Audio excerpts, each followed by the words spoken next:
Welcome to the She Slays the Day podcast with Dr. Lauryn Brunslick. Direct, soulful, comedic, advice for female chiropractors' most stagnating questions.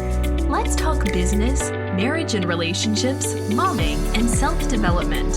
Here's your host, Dr. Lauryn Brunslick. Hey everyone, this is Lauryn Brunslick, and I am your fearless host. I don't know, I'm not fearless, whatever I am. I'm your damn host for today, and we have a fun conversation with one of my absolute best friends, Laura Johnson. She's not a chiropractor, but she and I have coffee talks multiple times a month because she runs a very successful Aveda salon with 11 employees.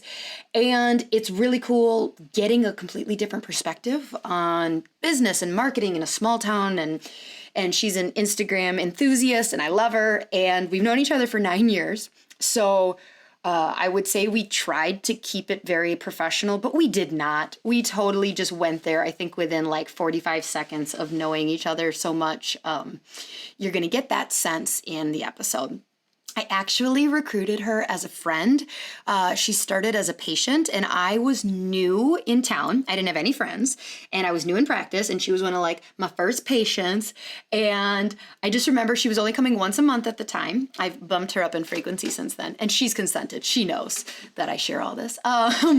So I remember just getting so excited every time that like her once a month would come and I'm just like, my soon to be friend is coming. And eventually we became friends. I forced her into a friendship. There's like a meme out there because she's acknowledged introvert and we'll call me an extrovert. And there's a meme out there that says like how introverts make friends. They sit in a corner until an extrovert finds them. And that defines our friendship. Yeah. So with that, we're going to read our review.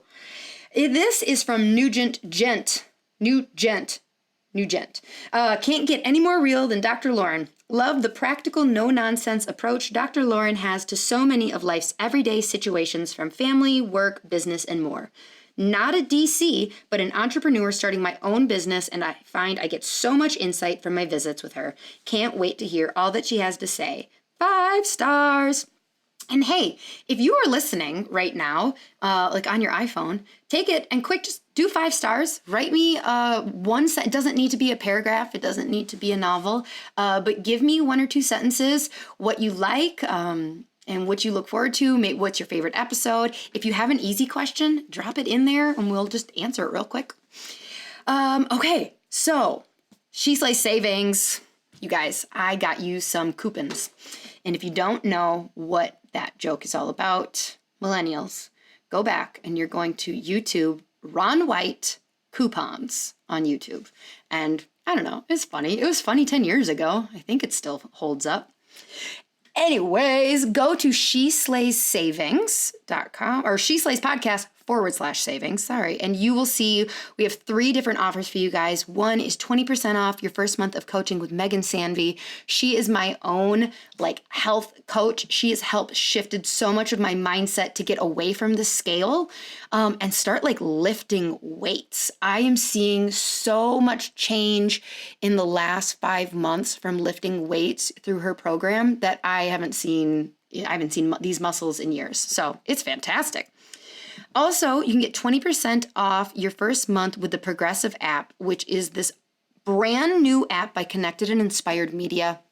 I know the women behind it, and oh my gosh, you could not find more genuine, authentic chiropractors who are inspired to help pediatric and prenatal practices make a difference. If you go to SheSlaysPodcast.com/savings, you're going to find more information on this app, but it's basically an app for pediatric and prenatal clinics to save them time. It's got exercises on there for patients. The patients download it. Your clinic looks like all official because you have an app. It's awesome. And lastly, my girl, who I love her artwork so much, she's inspired me to start dabbling in watercolors, more like stick figure people versus like the vertebrae and things like that. But Sandy Spines, she's got a really great Etsy store. She is blowing up. Her artwork is just beautiful. So you can save 10% off your order. And if she has stickers in stock, she will send you free stickers with that by using promo code SheSlays. So with that, we ran through those quick. I want to do a prayer because this is an episode that you're not going to want to miss. If you have done any studying of Brené Brown, she talks a lot about courage, vulnerability, and empathy. And empathy is, I think, something that we as a society need a lot more coaching on, and me personally. So this episode isn't based on a question that somebody else wrote in, but I told you that sometimes I hijack the conversation because it's a question I have and it's my podcast. And so I get to bring people on to answer my questions too. And so Laura is a great friend, and we have had so many mini conversations on empathy versus sympathy versus is there something wrong with me? Am I like the Grinch whose heart is 3 sizes too small? And we talk about all of that. And as healthcare providers, I think a lot of you guys, apparently not me, tend to have a higher percentage of empathy. And that can be good. And that can also cause a lot of problems in practice, leaving you drained. And so we're going to talk to her. She's a recognized self-diagnosed empath, which means she just feels people's stuff way more than most of us. So with that, let's pray, and then we will just jump into the conversation with Laura and I. Dear God, please bless this conversation between two friends. Make it valuable to others and not just Laura and I. I know that you have brought her into my life and me into hers to have impact. I think you used her as a catalyst to get this podcast to be a thing, for her to speak truth into me. I poke fun a lot in this episode at myself, and I make a lot of blanket statements. Defense mechanism, right? Like, help me continue to work on the softer part and not needing that defense mechanism of joking that I'm not an empath, because that is just me hiding from feeling soft and weak. And being empathetic does not mean soft and weak. And we know that, and we know that our society needs more of that. So please bless this conversation. Help us know we're not stagnant humans. And even though some of us may feel we have no empathy, that you want us to continue to grow. I believe Jesus was the OG of empaths, and you want us to be more like him. So this is a relevant conversation. So in your name we pray, amen. And with that, y'all, welcome to the She Slays podcast. And here is a conversation between myself and Laura Johnson. So, all right, we're officially recording. We're doing it. Okay, so everyone, hey, I already did an intro. This is my friend. I will say this is my best non-chiro friend. I don't know why I put the asterisk on that. Yeah, you should probably get I'm still a good friend. Yeah. Who puts up with more shit than most people should ever have to put up with in a friendship. That says a lot. Yeah. So this is my friend Laura Johnson, who is on, and she is the reason that there is a She Slays the Day podcast. Whoop! Yeah. Without you, I don't know if I'd have done it. It's kind of a scary thing, but do you remember that? Yeah, we had a good long car ride conversation, and you said it was like an idea, and I thought it was a really good idea. Mm-hmm. So then we went past the idea and focused on for 2 hours on what the name was going to be. So, yep. The really important stuff. The important stuff. But you also told me, you're a podcast junkie. Yeah. One of my favorite stories is what was happening that... I posted about it because I was like, when you tell your friend that you're listening to Spice Girl and you listed 6 spiritual podcasts that you were listening to. And I'm like, well, I'm listening to Pandora's Spice Girl radio. So, but no, you had a lot of pros, things to recommend and things you didn't like. Yeah. Yeah. Can I say the one thing that I really hate? Yeah. I said I would do this as long as I didn't say something, and then Lauryn goes, That's interesting. I love that. Now, hold on, though. Wouldn't that be being empathetic? I don't know. In that case, I don't know. I feel like that's just because you have nothing else to say in the agreement. just don't say that.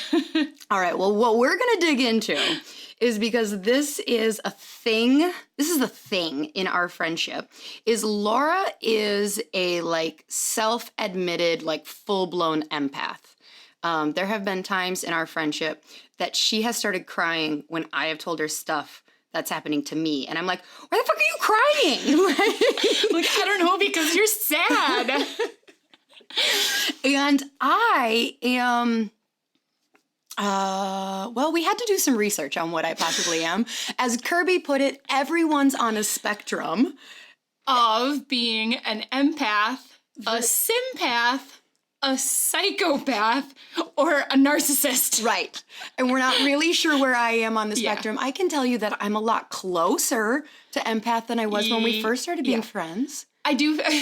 This is like the funny part because I do feel like maybe there's every other week you'll call and run a situation by me, and I'll be like not sympathetic, like or maybe I'll give you positive reinforcement that it was right, or it was an empathic response to something. Sometimes I whip out a real good something real good.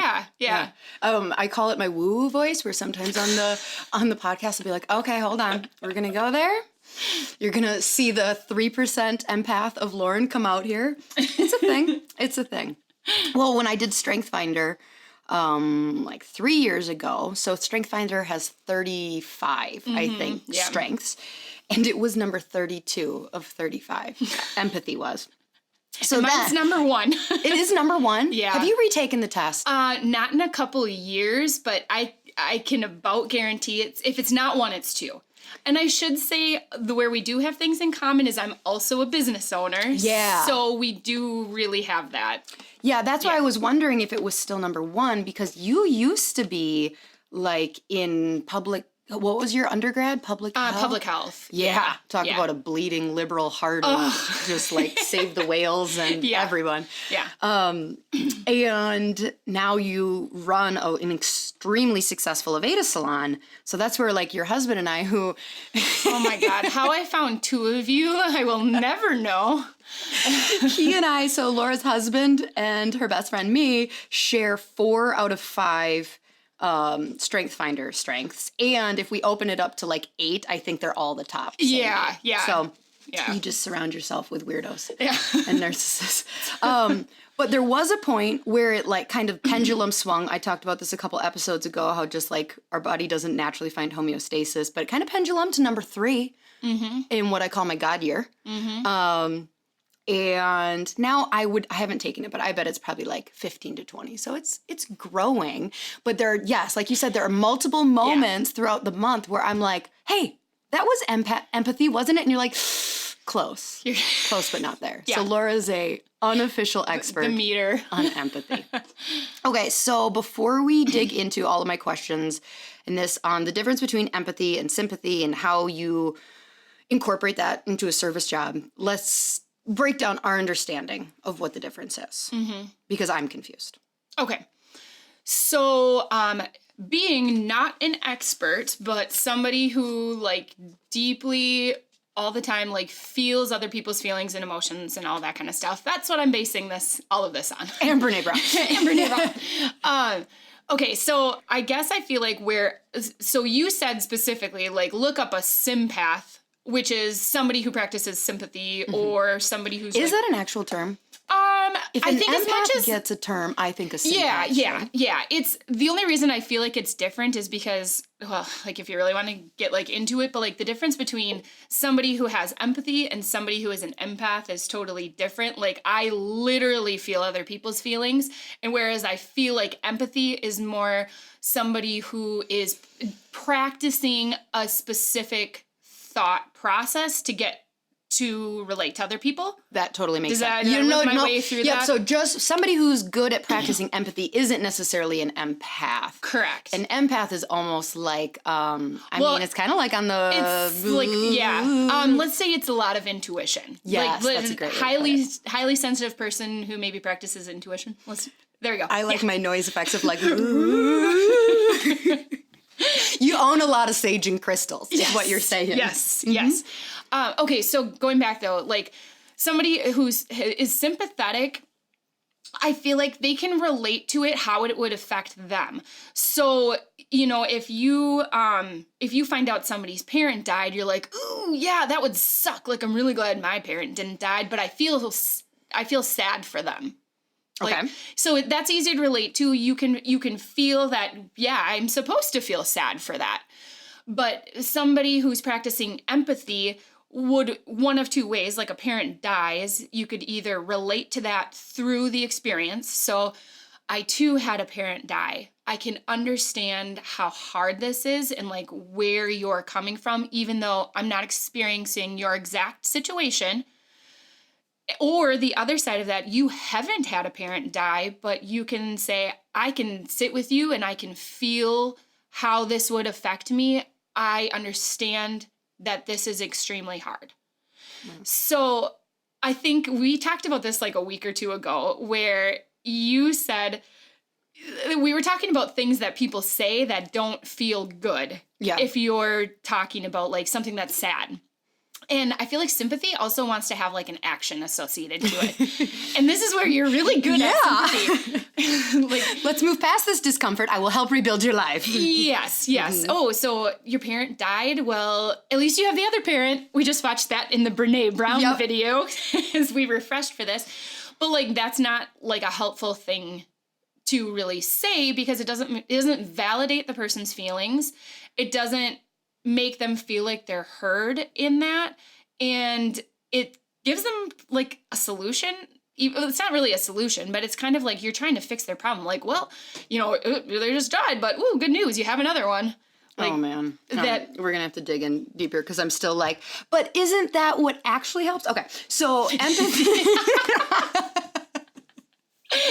Okay, so empathy in the Brene Brown video, she quoted Teresa Wiseman, and there were like 4 different points of it. Do you want to cover those? Yeah. Okay. So the first thing that it was is perspective taking. So that was right? Am I looking at this right? Okay.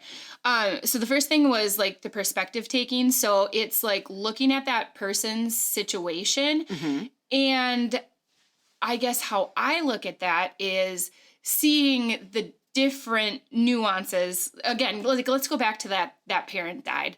Like, are they feeling abandoned? They're, you know, how... Can we do something slightly less actually sad? Not because I want that. Yeah, okay, but pick something. Because like, I feel like as a non-empath, you could see it. Yeah. Let's do like a dog dying. Mm-hmm. Yeah. Do you see how that's like a lot where I'd be like, so you're going to get another dog? Okay, dog lovers don't love to hear that. Are you getting another dog? All right, right. Oh, get another dog. Okay. So if I tell you my dog dies, what would you say? Didn't it bite your kid in the face? Like, rest in peace, Ella. So I had a dog. Here's a dog card. Who did bite my 9-month-old in the face, but it was an accident. It wasn't like an aggressive attack. Yes, she did die of cancer, Lauryn. On my birthday, Lauryn. Okay, I didn't laugh when she died. I don't know, what did I say? Like, oh, your birthday's gonna be ruined now. Empathy? Not even close. No, I feel like the empathy response to that is like, that really sucks. I know you loved your dog a lot, and that's going to be really hard for you to get through. Okay, so what I'm picturing, we can't like look at each other when we're doing this. What I'm picturing in practice is like, that sucks, right? Like, you're sad about this? And you're going, yes, Lauryn, I'm sad. Like, because you liked your dog, right? Yes, I liked my dog. I think we need to like hold up cue cards for you to be like, this is an empathetic response, Lauryn. Oh my gosh, Kirby's my therapist. Our therapist has to like coach me through because Kirby's number one love language is affirmations. And so there's like this this app called Love Nudge, and you like each put in what your love thing is, and then like the other person will say, so like for instance, Kirby said like, okay, so since he likes affirmations, he'll say like, I would like getting an encouraging text from you, and he'll set the frequency. Cool. And so I think he put like, like a really once good a app. week he wants an encouraging text. And so you both kind of put like, this is what would make me feel special. So like I think I said like twice a month, if you brought me a coffee for my afternoon shift or something like that. So the problem I really deal with is, so I get this like ding on my phone and I'm like just going about my day and it's like, send Kirby an encouraging text. And I would. But the problem is I'm like, okay, I'm like, dear Kirby, where are my cue cards? I am really happy that you cleaned the kitchen this morning. Thank you. And then like I'm like, that's not gonna mean anything to him, but then it does. Yeah. So cue I feel cards like for my Kirby life. needs to earmuff this part, but Lauryn, I might need to be your ghostwriter in this. No kidding. No kidding. How about here's what we're gonna do. We're gonna swap love nudges. This could get weird real fast. Yeah. Where like I'll just hook my account to your husband's and I'll be like, oh, yep, got it. I totally can relate that's what would make you feel good. And you guys, yeah. Yeah. I know you guys are probably really similar with that. Okay, so we haven't even gone through, so perspective taking. Okay, so trying to put yourself in the place of the other person and seeing it from their angles. So that is totally like walk a mile in someone else's shoes. Like you're not just like putting in their shoes and doing your thing. Like you are trying to picture what it's like from their perspective. Okay, I'm not trying to be difficult. Okay. I promise. This is why I had you on though, because this is like legit. I promise. For anybody listening, I am not trying to be combative or and we really do this like a lot, so I'm very used to. Okay, so this is where when we talk about that whole spectrum of like sociopath issues. Yep. So where I struggle with that a lot, and I talked to you about this, is about 2 months ago, month and a half ago, my mom was in the hospital with like some really bad, they didn't know what was going on, stomach stuff. So I had to like rearrange my schedule and like kind of beeline it down to La Crosse to be with her in the hospital kind of indefinitely until we figured out what was going on. And I sent you and another friend a text saying like, hey, FYI, like, just keeping you in the loop because I knew, you know, you'd be like, why didn't you tell me? Yeah. And as I was getting in my car, I remember distinctly getting in my car because I stopped to get coffee for the car ride down and thinking like, because you had responded something like, "Meh, I'm so sorry," you know, a nice person thing to say when your friend says their parents in the hospital.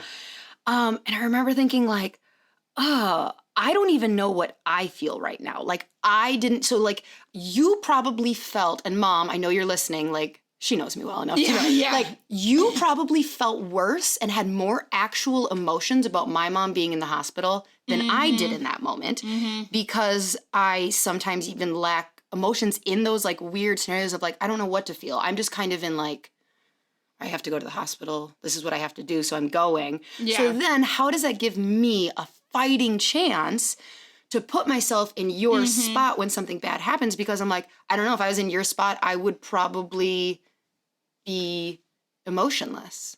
Yeah. That, you know, you're not a broken robot person. So, but I think that is a lot of, okay, so that's how you responded, FYI for me.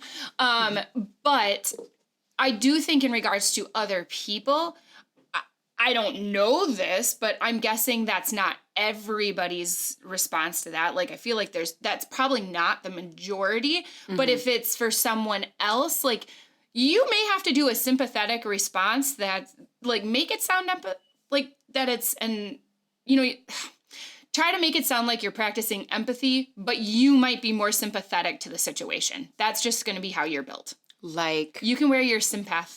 Okay, like, so if your mom was in the hospital, you could say, I would. Like, I'm sorry, I'm sure that's really hard for you. Like, what I was thinking for you, I was like, I'm sure that's really hard to coordinate with your schedule. You had to rearrange your work, like your docs had to rearrange everything. That sounds really stressful. Now Kirby has to take over for all the stuff at home. Like these are just like the quick flashes of everything that you just had to take care of to go down there. That all sounds really stressful. I'm really sorry that you're going through that. Let me know if I can help you in any way. Okay. I can pretend I can do that. Yeah. Okay. Yeah. So number 2 on empathy. Okay. Okay. So the next one was a lack of judgment when somebody's going through something. So I would say that's, I don't know, what's something that you would throw down judgment for somebody if they're going through a hard time? Like, I don't know. I don't think we're... Parenting? Parenting seems like it could be a good one. I mean, that's a good one. Yeah. So my kid, let's do a chiropractic one. Oh, yeah. So, okay, I come in and I haven't seen you in like a month because life just got busy. And my kid is sick and I'm pretty sure she doesn't have an ear infection, but I just need you to quick fix this so she can go to school because it's the second week of school.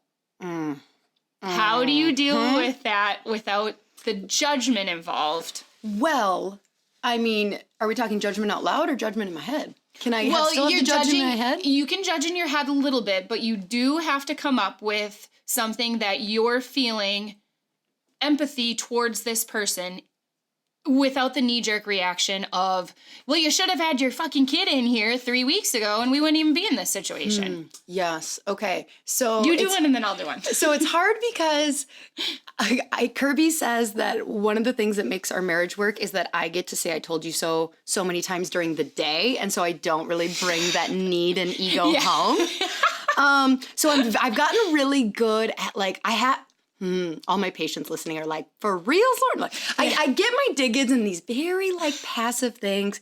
So I usually like start very empathetic of like, and when a child is involved, that is a lot easier. Yeah. Because like the child's in pain. It really sucks when your kid is. So I think I'd start there of like, it really does suck when your kid, you would just do anything to take it away. Let me take a look. So then I would go into doctor mode, look in the ear and be like, ooh, yeah, let me feel the neck. Be like, that's nasty. That's really bad. You know what? I can tell that's been there for a while. At least, when was your last appointment? 4 weeks? At least 3 weeks. No. But I would kind of like transition through that like, do you think you're being sympathetic or do you think you're reacting? Definitely sympathetic. Yeah, that's definitely not reacting with empathy. Is there a place to be empathetic in? I feel like in that situation, now I'm not saying I'm like this all the time because I can do a healthy dose of judgment. But I feel like if you're really truly looking at that situation and you want to, for the sake of an example, if you're looking at the empathetic response to that would be like, maybe this mom has a lot to coordinate. Like her kids are going back to school. She's trying to get everything ready. She's really doing the best as she can with new schedules and trying to get everybody in. And chiropractic just wasn't at the top of the list, even though the kids were sick. I agree with all that. Okay. Yeah, so like when you say that, I'm like, and so maybe that's the hard part is when there's not an individual person in the example, it is easier to just be like, listen, avatar mom who's lazy. But like when you start saying that, it's like, I say that to the team a lot of like, look, people got to sometimes decide between their adjustments and food. Yeah. Like people got to decide between their kids' soccer practice and their kid loves soccer and that's where all their friends. So like, okay. So it's seeing it on the individual level and not the broadness of, I told you so, but so you do practice it, but it's like seeing it from that one individual example. Like, of course, what they should have done, but seeing it from their perspective, I think will really, which goes back to number one. We are nailing this. Yes. But I think that's how you could view it like in practice, like seeing it from that mom's point of view of like, she's not there because it's the last resort. Right. It just is like life happened. She's coming in. Don't view it with the judgment. And I am making myself sound worse because like I've admitted like I love the idea of acupuncture. I actually hate acupuncture. My sister's the acupuncturist. Oh my God. I freaking hate needles so much. I love acupuncture. Yeah. I do not like the puncture part of it. And so there have been times where I went like 2 or 3 months for sure without getting in. And I mean, I was bartering. Like I knew it wasn't even like a financial thing of like, man, I don't really want to pay. It's just like, oh, it didn't make priority in things. Yeah. And so, yeah. Okay. Yep. Okay. Now, you wrote me little notes for this, and you just wrote for point number 3, recognizing emotion in others. Yeah. That's all I'm missing from that was an S? Yeah. Okay. Like you're feeling something. Yeah. Okay. I think we've kind of covered this one because recognizing the emotion in others really does just mean like you're feeling with someone. You're not feeling for someone. Feeling for someone is a little bit more detached than feeling with someone. This reminds me of the Africa example. Yes. Yeah. Right? Like, oh, and by the way, I didn't write down notes for Laura to say. I wrote down these 4 points that Teresa Wiseman said in the video that we watched. Yeah, So, and then like later, she's going to talk about how amazing I am. She's like, wait, what did you write all here? in the notes. Yeah. No, so this was July, I think, and I was reading Melinda Gates' book, and she's talking about just the crazy shit in Africa. And I was talking to you on the pontoon about like how much I think it was bringing out empathy in me. Mm-hmm.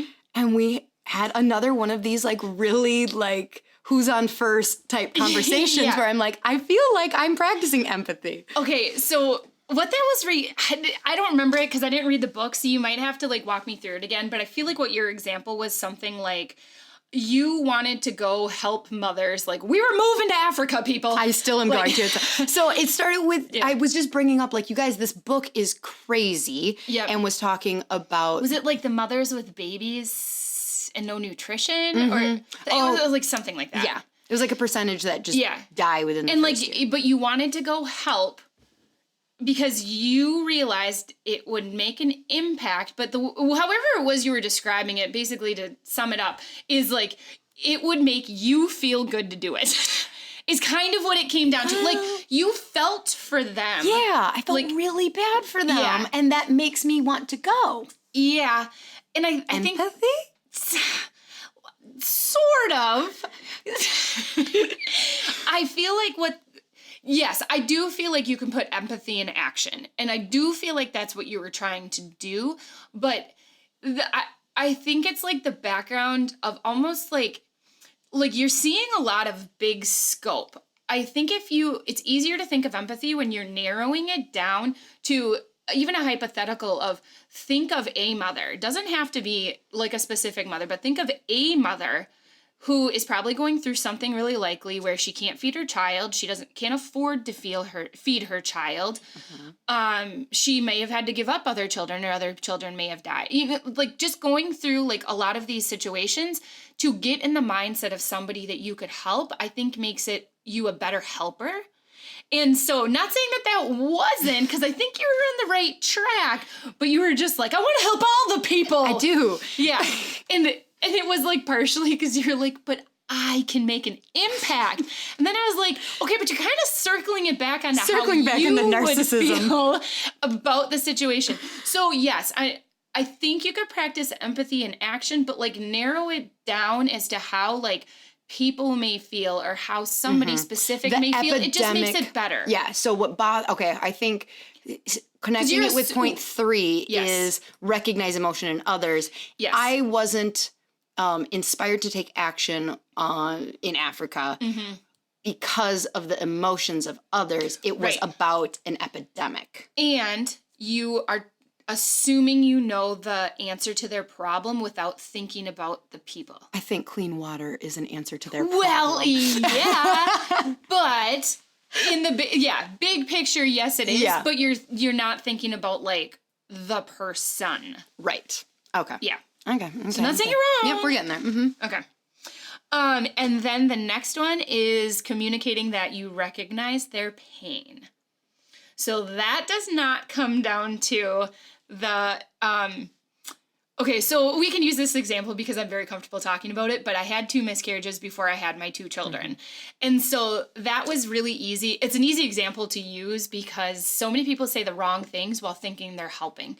So you get way more sympathetic responses than you do responses that are rooted in empathy, for a lot of different reasons. But the big one with that is, I heard this and it was like horrible, but like, well, at least you can get pregnant. I'm like, well, that isn't helpful if I can't stay pregnant. Mm-hmm. I'm like, that is like really not helpful. And so it was almost like people just don't know what to say. Mm-hmm. But what I said was more helpful were the people who were just like, and this is what I say whenever something happens, is you're not looking for anything other than somebody recognizing like you're in pain. So it's that fucking sucks. I can't imagine how you're feeling. Like either what can I do for you, or is there anything I can do for you? Or if I can't do anything for you now, just know I'm there for you. Mm-hmm. Is definitely a way better response than any of the other stuff like, I got this, like, well, God has a plan. So like, ooh, well, that one.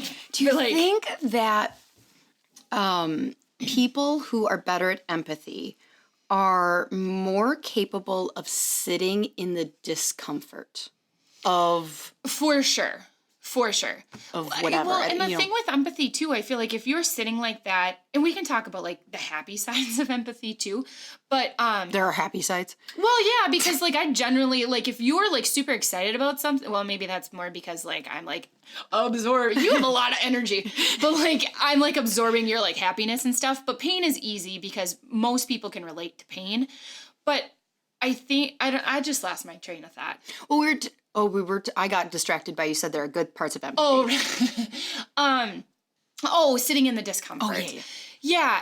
I just think it's different. Like, honestly, empathy it requires more of you internally than it does externally. Sympathy, you're trying to come up with all this external stuff that the people have to, like, you're doing a lot of work with that, but you're not internalizing it. Like, I feel like with empathy, you should internalize it and think about how it makes it feel, but you're not really required to do as much. You're just required to be there. Mm-hmm. Which can be really uncomfortable. Yeah. Yeah. Yeah. So you're in the service industry and small business owner. Yeah. And a lot of the listeners are chiropractors, which I think physically touch. Hands on people. I was going to say, like, yeah. I think this just the laying hands on, that's a huge one. Yeah. So as an empath in a service industry, has that been hard for you? Like, especially in the beginning? Yeah. Like, yeah.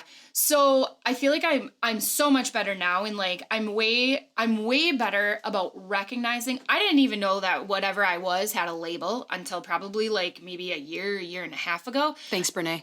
It wasn't Brene. I don't listen to watch or read Brene. I have no Brene in my life. What? The only one was the wilderness book that we read for book club. And that wasn't even my favorite. Oh, how... I don't know. I don't like self-helpy stuff, really. You really don't like nonfiction. God, no. But that was, damn it, Lauren. Now I don't know where I'm going. Like, we were talking about in the beginning. In the beginning. Oh, and I didn't even know that it like had a name. So it was like I would get anxiety from people, like.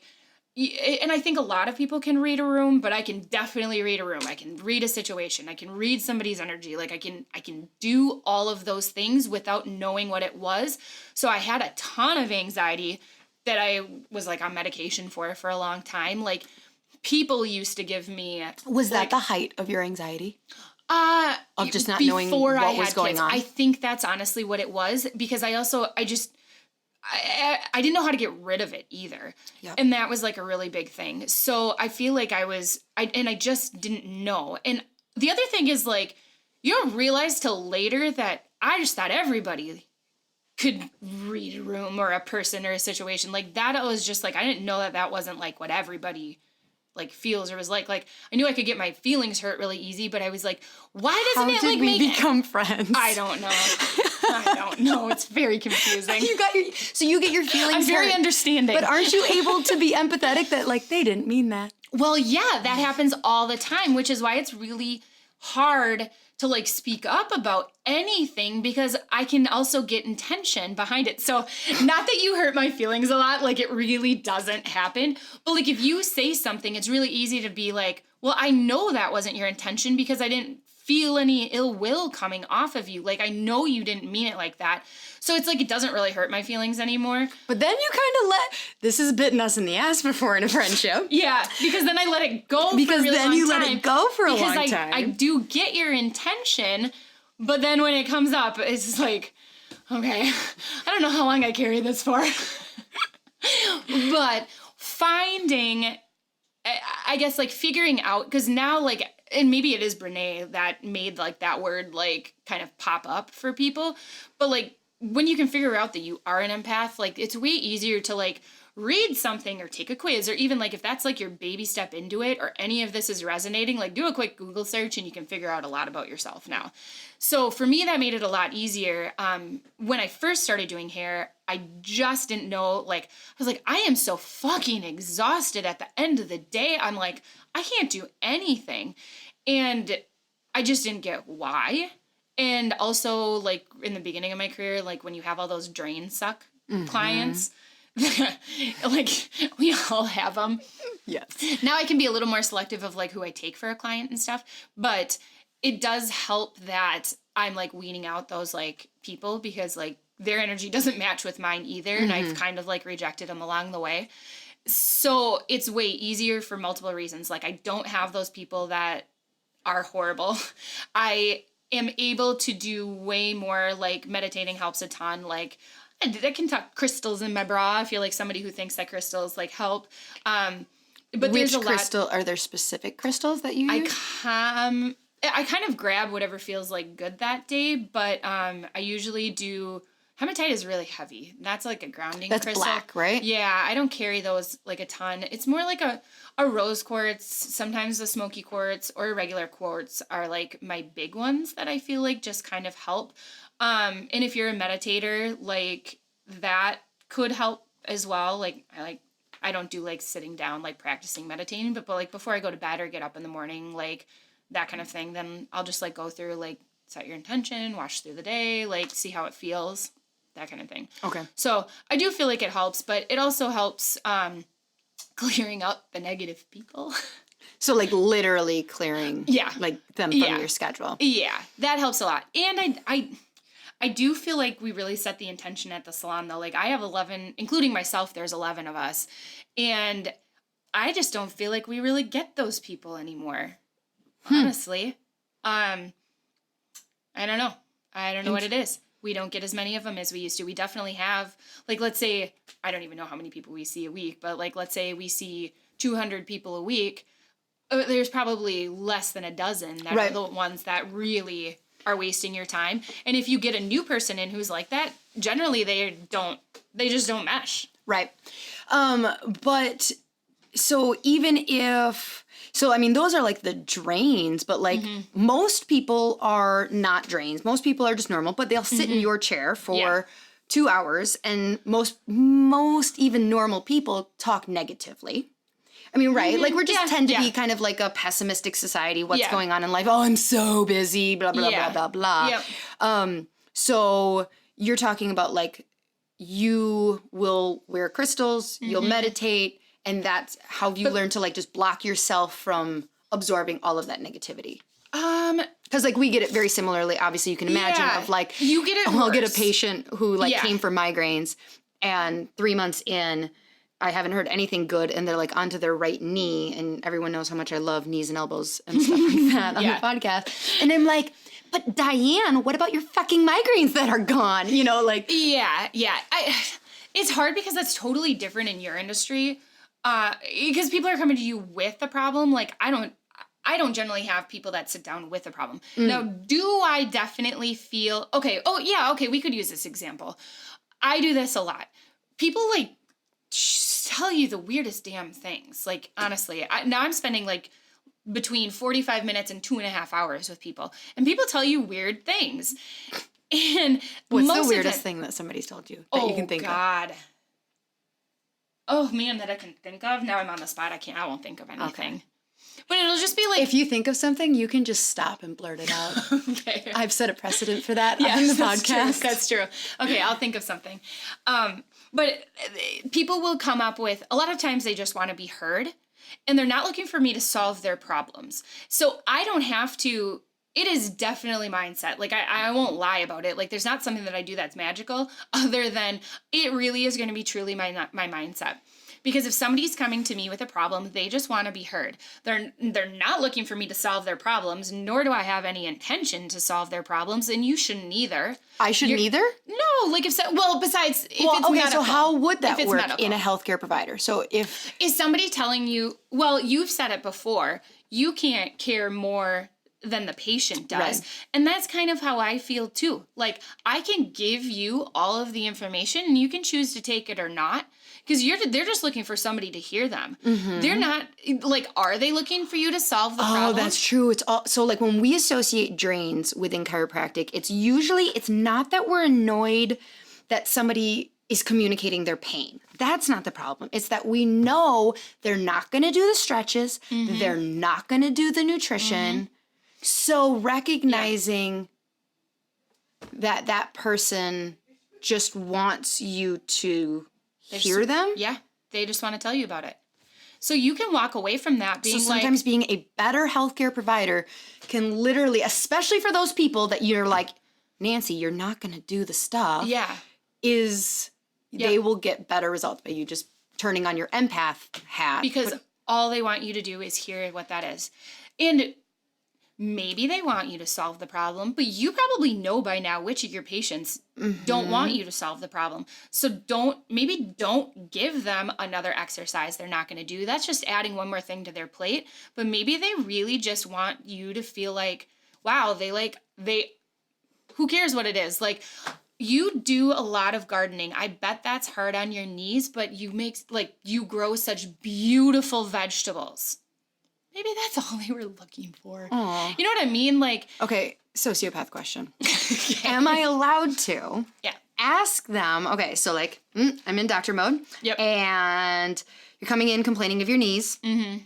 And am I allowed to say like, okay, Karen, do you want me to give you exercises for your knees, or do you want me to just say? I think if you say can't it in ask. a funny, you can't say. No, I do. I would totally. How many times do I, like, maybe not to you necessarily, but like, no, sometimes you'll tell me something and I'll be like, which type of friend do you want right now? Like, do you want the friend, like, trust me, if you want a friend to like grab a pitchfork and burn down the town, like, I am your girl.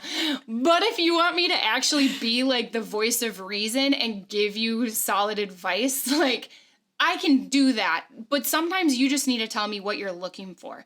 Like, you probably are so much in the role of just like giving the advice and telling them what to do.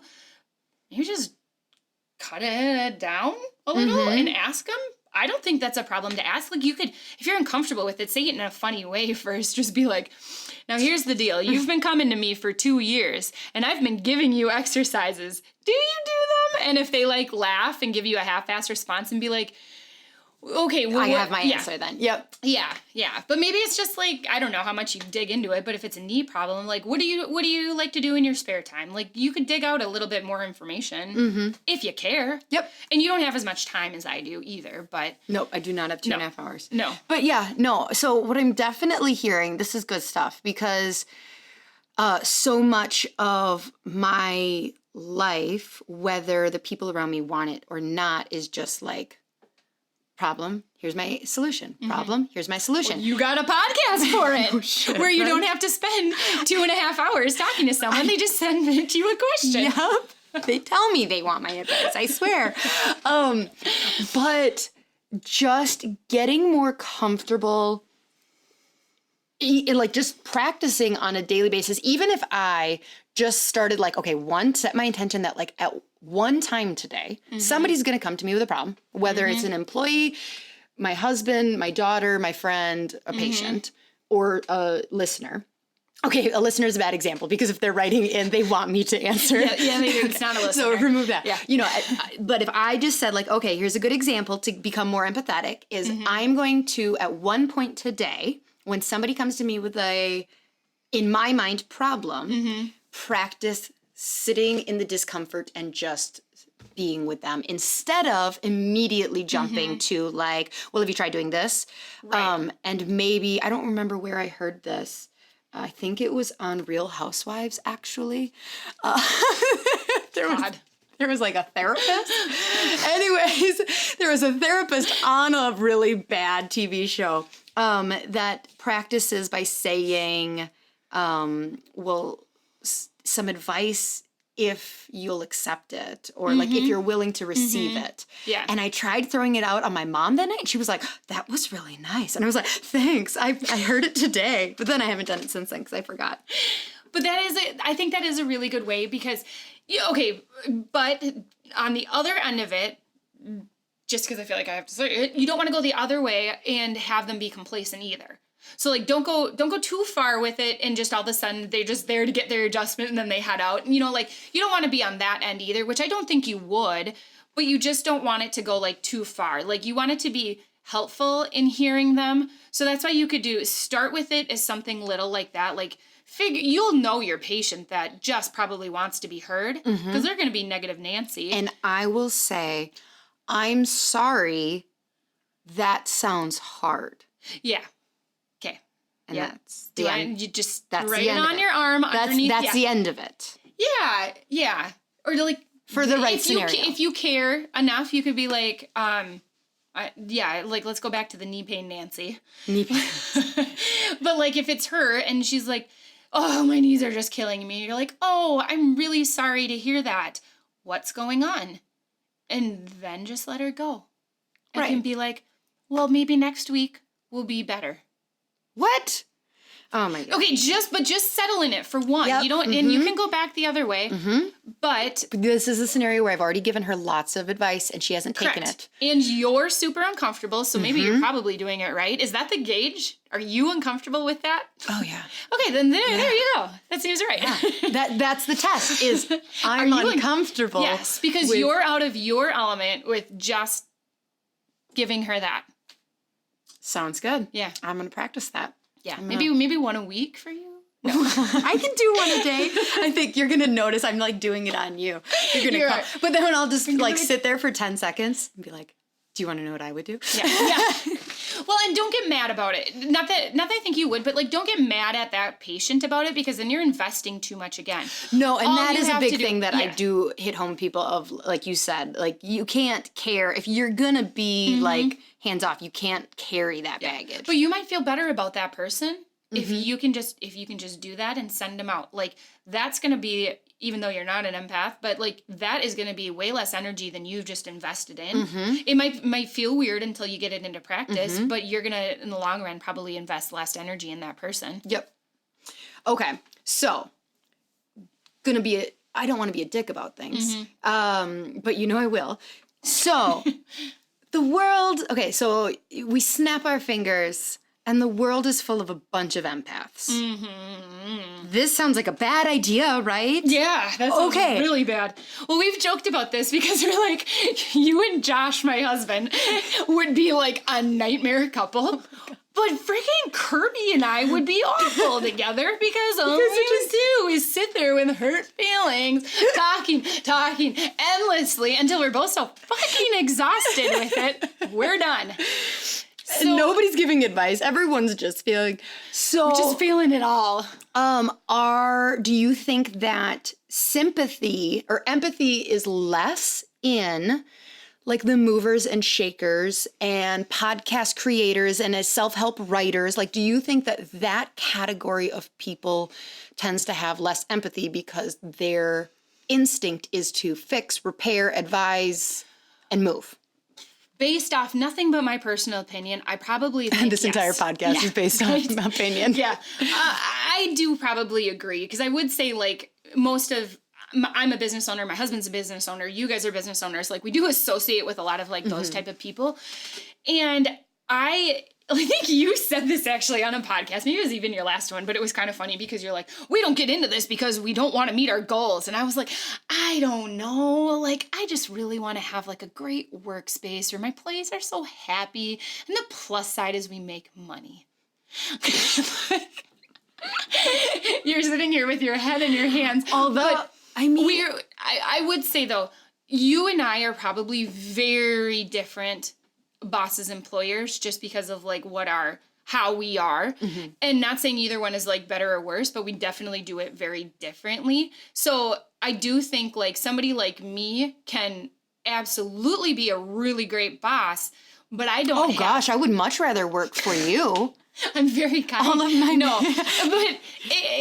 but luckily I have Josh, who is more so of, I mean, he lets me do my thing, but like he would definitely be like a driver. Like if I need to go to him for like advice or like what I need to do to move ahead, like he's going to tell me what the numbers are or like what I need to do. But I might get there a totally different way. Like this actually drives me crazy because I'll like talk to him about something and he is like so freaking good at giving me advice about, like, I'm going to say my business, even though, like, yeah. But, like, he's really good at giving me advice about my business. But when I give him advice about his business, oh, Lordy, can he not take anything? Which just, like, pisses me off. You should go back and listen to the episode of Jessica and Jason. We can talk about ours. Are you giving away puppies? Are you giving away enough puppies in your business? I give away too many puppies. Josh is very stingy. Okay, so we don't want all empaths in the world. No. We want a mix. So then what is all the fuss about? Like, why won't Brene shut up? That's going to be the quote of the week. Why is there such a like, we need more empathy? Because I think with the empathy comes compassion. And I think that's what goes like hand in hand and like what's like the trendy conversation is because so many people are like, we don't have enough compassion in the world. It's us versus them. It's like all this stuff. But if you have empathy for the other side, like I'm a great devil's advocate for someone because I can absolutely see two sides to everything and I might not agree with the other side. Like, you know, the easiest example is politically. Like I'm on one side, but I can deeply resonate with why someone else feels that way, even if I don't agree with it. Mm-hmm. So I think that's I think it's about compassion.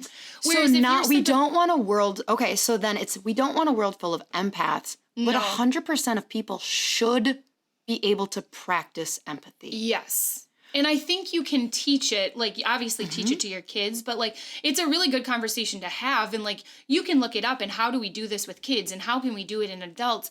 But it's sitting and truly, and using the political example, like if I'm talking to somebody who's completely on the other side, like, I don't know, gun control, like, you know, you're sitting and you're actually listening to why they think about something. You might not agree, but you could be like, okay, I guess I can understand. And we just don't talk about stuff anymore. No, I don't remember what I was listening to, but like politics and religion and things like that, like we just don't even talk about it anymore because we just kind of assume that we can't have a safe conversation where we practice empathy. Yeah, you stop listening. That's why I always come back like to the individual. You're done listening. If you don't listen to somebody's individual stories and you're just seeing something from the collective, you're not getting that compassion. You're just seeing it from an outside perspective, I guess.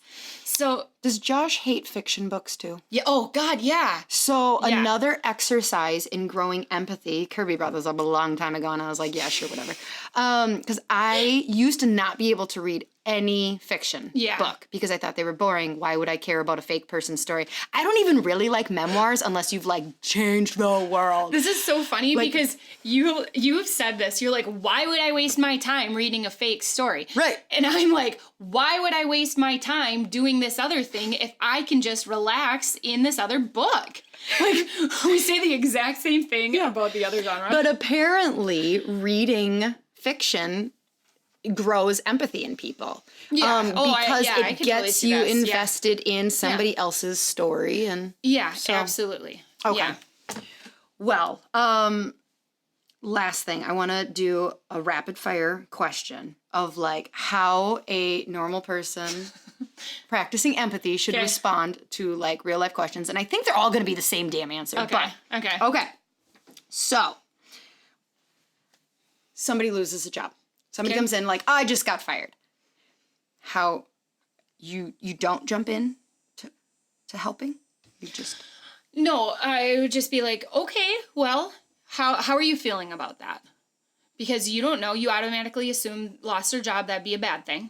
Oh, but maybe it's not. Maybe it's not. So maybe that person responds with, it really sucks, like I'm losing the income, but I don't know, maybe this is my opportunity to go back to school. Okay, there's like a little nugget there. Okay, can I pick up on the nugget yet? Yeah. So I can go there with the nugget? Or am I supposed... Are you going to solve their problem, or are you just going to ask some questions? Well... Are you going to jump in and be like, where are you going to go to school? So what are you going to go back to school for? No, just chill. No, just chill. Be like, just chill. Okay, that's awesome cool, idea. Cool. Have you been thinking about this for a while? Mm-hmm. Yeah, so not like... I see what you did there. Yeah. Okay. All right. So initial answer is to just like, how are you feeling about it? Cool. Yeah. Yep. All right. What if somebody says they're struggling to find their purpose? Like, say, a 24-year-old who has a college degree, hates their degree. Are we talking about a job as far as purpose? Like, what's their career? I don't know. Okay. Okay. Yeah. Well, I would start with that with, like, did they go to school? Are you in college? Like, oh, well, what are you not liking about your job right now? So it's questions. Mm-hmm. Yeah. It's not like, oh, well, you should totally just go back to school, or you should, but like, feel it out. Like, what are you not liking about it right now? Is it the people you work with? Do you think you'd be happier in a different career? No, they don't like the career at all. Okay, what do you like to do? Is there anything about your current career that you do like? Like, maybe they're just not in the right place. So what you're saying is... communication is key. Yeah. Okay. Questions and not being like, well, you know what I've always thought you should do. You'd be so good at that. You'd be so good. But I already pulled up the website and started the admission form. You shouldn't be coming up with the answers for them or directing them to the to the answers. Like, let them, like, figure it out. Mm-hmm. Okay. Yeah. Okay. I can practice this in real life, but not podcast life.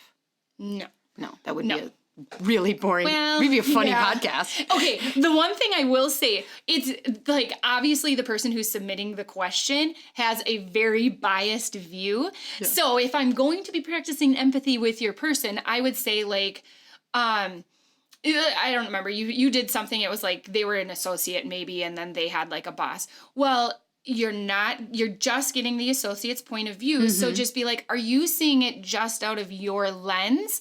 Are you putting yourself in the place of the employer? And if you can do that and you still think they're not correct at all, like, let's go from there. But you're answering questions based off just the person, which is totally fine. It's your show. You do whatever the hell you want. But if you're going to ask another question, or ask that of the person is, are they seeing the bigger picture in this, or are they just seeing their little portion of it? Yep. Okay. Your dog dies. I'm sorry. At least it's not your kid. Not the right answer. I learned that's not the right answer. I would just say, that is so sad. Are you okay? How are you feeling about it? And you could insert all they gotta do is just talk about it. Okay, and you can insert that response for a miscarriage, a death of a human, death of a fiddly fig. I feel like you're always safe if you're like, that sucks, or if you really want it, that fucking sucks. Yeah. Okay. But just giving them that chance to be like, you just heard them, and there's nothing else you're gonna say that's gonna make them feel better, but maybe they want to just talk about it. And if they don't, that's okay too. You can totally move on. But maybe they just need somebody to ask a couple of those questions that make them feel like they're not totally misunderstood. All right. Okay. I think we've definitely moved the needle. Like, I get it. I think what really clicked for me was my innate not wanting to sit in the discomfort. Yeah. Like, it doesn't actually feel helpful. Mm-hmm. And I want to help. I want to desperately help. Yeah. And so, like, just sitting and being with you doesn't feel... To you, it doesn't feel like help, but it is definitely help. It is. Yeah. So, Yep. Okay, well, thanks so much for being on. Yeah. You had said that, like, it's really hard listening to my episodes and not being able to, like, converse. I don't know how old your general listening population is, but do you remember pop-up videos on VH1? Oh, Where yeah. it would, like, blurb up with Yes. something? I was like, damn it, that's what I want to do. Because it feels weird to listen to you and not be like, oh. Live tweet. Damn it. Live tweet. They do it on Real Housewives. Yeah. Yep. So. Can we tell the story right before we go of what happened on my way here? Oh, gosh. Yes. So on my way here, I was driving, and Lauren sends me a text that just says, pumpkin latte, please, because she's a basic bitch. and so I was like, called. I'm like, no problem. What kind of coffee do you want? Do you want a hot? Do you want an ice? We go through this whole thing, and we leave. And I send her a text. I'm like, well, you do have a working husband at home. Would Kirby like something? And then it was, oh, yeah, I do have a husband. He would like a I cold almost brew. responded to that, nah, he's fine, without even asking him. And then I was like, Kirby, do you want a coffee? And he's like, yeah, I'll take a cold brew. I'm like, all right, Damn cold it. brew with cardamom. But don't worry, Lauren's needs were met. So all is well in the Brunswick house. All is well. Sociopath, narcissist, not sure, but we're getting more empathetic. Yes. And I'm going to continue Yes. with your help to become better. Yep. So, Yep. all right, crew, I hope that this was not just like listening in to two friends talking too much. Yeah. And I hope you got something out of it. If you have questions, obviously your questions are not going to be to me because you on empathy, because you know, like my response is going to be like, well, this is what you should do. But you know what? Maybe if they write in a question, I will practice empathy back on that question. I'll just be like, there you go. that'll be helpful. Yes, Hashtag that's not. that's how you're gonna hash it out. All right. Sounds good. So until next week, She Slayers. Bye.